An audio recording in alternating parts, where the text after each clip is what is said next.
Brazil ফুটবলের নতুন যুগের শুরু। আনচেলত্তির মাস্টার প্ল্যানে তৈরি হচ্ছে ভয়ঙ্কর এক স্কোয়াড। ফিরছেন নেইমার সহ একাধিক তারকা। ব্রাজিল ফুটবল প্রেমীদের জন্য দারুণ সুখবর। দীর্ঘদিন ধরে বিশ্ব ফুটবলে নিজেদের হারানো শ্রেষ্ঠত্ব ফিরে পাওয়ার স্বপ্ন দেখছে 5 বারের বিশ্ব চ্যাম্পিয়নরা। সেই লক্ষ্যকে সামনে রেখে নতুন পরিকল্পনায় এগিয়ে যাচ্ছেন কিংবদন্তি কোচ কার্লো আনচেলত্তি। সামনে রয়েছে 2028 সালের কোপা আমেরিকা এবং 2030 সালের ফিফা বিশ্বকাপ। আর এই দুটি বড় টুর্নামেন্টকে ঘিরেই গড়ে তোলা হচ্ছে এমন একটি স্কোয়াড যা ফুটবল বিশ্বের শক্তির ভারসাম্যই বদলে দিতে পারে। তবে সবচেয়ে বড় প্রশ্ন হলো, এই নতুন ব্রাজিল দলে কারা থাকবেন, কোন তারকারা ফিরবেন, আর কোন তরুণ ফুটবলারদের ওপর ভবিষ্যতের দায়িত্ব তুলে দিতে যাচ্ছেন আনচেলত্তি। পুরো ভিডিওতে আমরা জানাবো সেই সম্ভাব্য পরিকল্পনার বিস্তারিত, তাই শেষ পর্যন্ত অবশ্যই আমাদের সঙ্গে থাকুন। কার্লো আনচেলত্তি বরাবরই অভিজ্ঞতা ও তারুণ্যের সঠিক সমন্বয়ে দল গড়ার জন্য পরিচিত। ক্লাব ফুটবলে তার অসাধারণ সাফল্যের পেছনেও এই দর্শনের বড় ভূমিকা রয়েছে। এবার ব্রাজিল জাতীয় দলের দায়িত্ব নিয়ে তিনি একই কৌশল অনুসরণ করছেন। লক্ষ্য একটাই, এমন একটি ভারসাম্যপূর্ণ দল তৈরি করা যারা শুধু একটি টুর্নামেন্ট নয়, দীর্ঘ সময় ধরে বিশ্ব ফুটবলে আধিপত্য বজায় রাখতে পারবে। এই সম্ভাব্য স্কোয়াডের সবচেয়ে আলোচিত নাম নিঃসন্দেহে নেইমার জুনিয়র।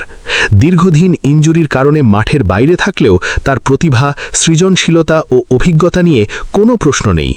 বড় ম্যাচে দলের চাপ সামলানো, প্রতিপক্ষের ডিফেন্স ভেঙে সুযোগ তৈরি করা কিংবা এক মুহূর্তে ম্যাচের মোড় ঘুরিয়ে দেওয়ার ক্ষমতা এখনও নেইমারকে বিশ্বের অন্যতম সেরা ফুটবলারদের কাতারে রাখে।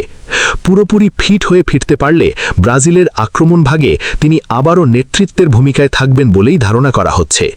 নেইমারের পাশে আক্রমণ ভাগে গুরুত্বপূর্ণ ভূমিকা রাখতে পারেন রাফিনহা। সাম্প্রতিক সময়ে ক্লাব ফুটবলের ধারাবাহিক পারফরম্যান্সের মাধ্যমে তিনি নিজেকে আরও পরিণত খেলোয়াড় হিসেবে প্রতিষ্ঠিত করেছেন। তার গতি, নিখুঁত ক্রস, দূরপাল্লার শট এবং সেটপিস থেকে সুযোগ তৈরি করার দক্ষতা ব্রাজিলের আক্রমণকে আরও ধারালো করে তুলতে পারে। শুধু উইঙ্গার হিসেবেই নন, প্রয়োজনে সৃজনশীল প্লেমেকারের ভূমিকাতেও রাফিনহাকে ব্যবহার করার সুযোগ রয়েছে। একই সঙ্গে আবারও আলোচনায় উঠে এসেছে রিচার্লিসনের নাম। জাতীয় দলের জার্সিতে বহু গুরুত্বপূর্ণ গোল করা এই স্ট্রাইকার বক্সের ভেতরে সবসময় বিপজ্জনক। প্রতিপক্ষের ডিফেন্ডারদের সঙ্গে শারীরিক লড়াই, হেডে গোল করার দক্ষতা এবং সুযোগ পেলেই গোল করে ফেলার স্বভাব তাকে এখনও ব্রাজিলের অন্যতম কার্যকর ফরওয়ার্ড হিসেবে বিবেচিত করছে। যদি তিনি নিজের সেরা ছন্দে ফিরতে পারেন, তাহলে ব্রাজিলের আক্রমণ ভাগ আরও শক্তিশালী হয়ে উঠবে। তবে এই পুরো আক্রমণ ভাগের কেন্দ্রবিন্দুতে থাকবেন ভিনিসিয়াস জুনিয়র।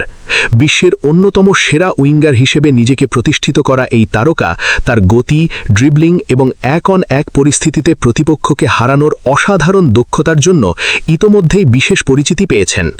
আনচেলত্তির অধীনে ক্লাব ফুটবলে তার সফল অভিজ্ঞতা জাতীয় দলেও ইতিবাচক প্রভাব ফেলতে পারে বলেই অনেকেরই বিশ্বাস। তবে শুধু অভিজ্ঞদের উপর নির্ভর করেই ভবিষ্যৎ গড়তে চান না আনচেলত্তি। তিনি সমান গুরুত্ব দিচ্ছেন তরুণ প্রতিভাদেরও। সেই তালিকায় শীর্ষে রয়েছেন এস্তেভাও উইলিয়াম। অনেকেই তাকে ব্রাজিল ফুটবলের আগামী দিনের সবচেয়ে বড় তারকা হিসেবে বিবেচনা করছেন। ইনজুরি কাটিয়ে পুরোপুরি সুস্থ হয়ে ফিরে এলে তার গতি, দুর্দান্ত ড্রিবলিং এবং সৃজনশীল ফুটবল ব্রাজিলের আক্রমণে নতুন মাত্রা যোগ করতে পারে। ভবিষ্যতের বড় টুর্নামেন্টগুলোতে তিনি গুরুত্বপূর্ণ ভূমিকা পালন করবেন বলেই ধারণা করা হচ্ছে। আরেকজন আলোচিত নাম জোয়াও পেড্রো। ইউরোপীয় ফুটবলে ধারাবাহিক ভালো পারফরম্যান্স করে তিনি ইতোমধ্যেই নিজের সামর্থ্যের প্রমাণ দিয়েছেন। একজন ভার্সেটাইল ফরওয়ার্ড হিসেবে তিনি একাধিক পজিশনে খেলতে পারেন। প্রয়োজনে ফলস নাইন, আমার কখনো সেকেন্ড স্ট্রাইকার বা উইং থেকেও আক্রমণ পরিচালনা করতে সক্ষম। এই বহুমুখী দক্ষতাই তাকে আনচেলত্তির পরিকল্পনায় বিশেষ গুরুত্ব এনে দিতে পারে। শুধু আক্রমণ ভাগই নয়, রক্ষণ ভাগেও বড় পরিবর্তনের ইঙ্গিত মিলছে। আধুনিক ফুটবলে ফুলব্যাকদের ভূমিকা আগের চেয়ে অনেক বেশি গুরুত্বপূর্ণ। তাই রাইট ব্যাক পজিশনে নতুন প্রজন্মের ফুটবলারদের নিয়ে দীর্ঘমেয়াদী পরিকল্পনা করছেন কোচ। ওয়েসলি এমন একজন খেলোয়াড় যিনি রক্ষণ সামলানোর পাশাপাশি আক্রমণেও সমান অবদান রাখতে পারেন। তার দ্রুত গতির ওভারল্যাপিং রান, ক্রসিং এবং বল কন্ট্রোল ব্রাজিলের ডান প্রান্তকে আরও কার্যকর করে তুলতে পারে। ফলে ব্রাজিলের ডান দিকটি আগের তুলনায় আরও গতিশীল ও ভারসাম্যপূর্ণ হওয়ার সম্ভাবনা রয়েছে। আনচেলত্তির কৌশলের সবচেয়ে বড় বৈশিষ্ট্য হল ভারসাম্য। তিনি কখনো শুধুমাত্র তারকার ওপর নির্ভর করেন না, আবার শুধুমাত্র তরুণদের নিয়েও ঝুঁকি নেন না। বরং অভিজ্ঞ ফুটবলারদের নেতৃত্বের সঙ্গে তরুণদের উদ্যমকে একত্রিত করে এমন একটি দল তৈরি করেন যারা বড় ম্যাচে মানসিকভাবে দৃঢ় এবং কৌশলগতভাবে পরিপক্ক থাকে।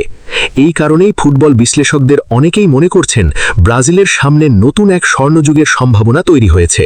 তবে একটি বিষয় মনে রাখা জরুরি, এখনও পর্যন্ত এই স্কোয়াডের বিষয়ে আনুষ্ঠানিক ঘোষণা দেওয়া হয়নি। বিভিন্ন গণমাধ্যমের সম্ভাব্য বিশ্লেষণ এবং ফুটবল বিশেষজ্ঞদের আলোচনার ভিত্তিতেই এই সম্ভাব্য দল নিয়ে জোর আলোচনা চলছে। চূড়ান্ত দল নির্ধারণের আগে খেলোয়াড়দের ফর্ম, ফিটনেস এবং আন্তর্জাতিক ম্যাচে পারফরমেন্স গুরুত্বপূর্ণ ভূমিকা পালন করবে। সবকিছু ঠিকঠাক এগোলে 2028 সালের কোপা আমেরিকার আগে ব্রাজিল এমন একটি দল মাঠে নামাতে পারে যেখানে থাকবে বিশ্বমানের অভিজ্ঞতা, দুরন্ত গতি, অসাধারণ কারিগরি দক্ষতা এবং ভবিষ্যতের তারকাদের সমন্বয়। নেইমারের সম্ভাব্য প্রত্যাবর্তন, ভিনিসিয়াসের নেতৃত্ব, রাফিনহা ও রিচার্লিসনের অভিজ্ঞতা, এস্তেভাও ও জোয়াও পেদ্রোর তারুণ্য এবং রক্ষণভাগে নতুন প্রজন্মের শক্তিশালী উপস্থিতি সব মিলিয়ে ব্রাজিলকে আবারও বিশ্বের অন্যতম ভয়ঙ্কর দলে পরিণত করার পরিকল্পনা করছেন কার্লো আনচেলত্তি। এখন দেখার বিষয় এই মাস্টার প্ল্যান বাস্তবে কতটা সফল হয়। যদি পরিকল্পনা অনুযায়ী সবকিছু এগোয় তাহলে আগামী কয়েক বছরে ব্রাজিলকে আবারও বিশ্ব ফুটবলের শীর্ষে দেখা মোটেও অসম্ভব নয়। আর সেই প্রত্যাশাতেই মুখিয়ে আছেন কোটি কোটি ব্রাজিল সমর্থক যারা আবারও হলুদ জার্সির হাতে বড় কোনো আন্তর্জাতিক ট্রফি দেখতে চান।